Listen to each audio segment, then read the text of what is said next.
today we all are here to acknowledge our privilege of being born India.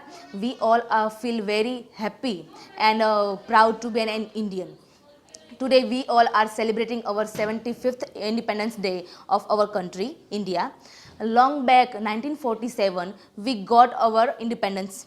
So we know that now we are living in this country very happily because of the struggle of the freedom fighter such as Bhagat Singh, Subhash Chandra Bose, Lala Lajpat Rai, and the most important Mahatma Gandhi.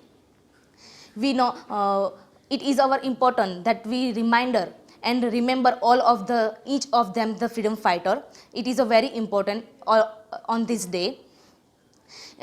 We are celebrating Independence Day as our national festival.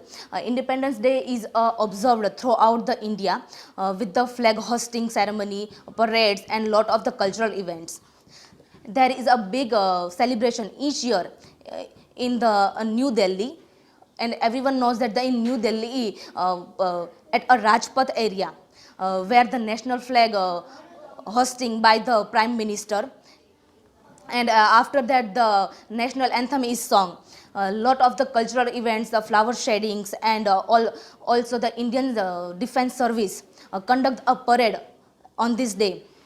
15th August is not just only because about the freedom, but also remind us about the pain of the being involved, the strength of the unity, and also defends the sacrifices all over the India for the freedom fighters.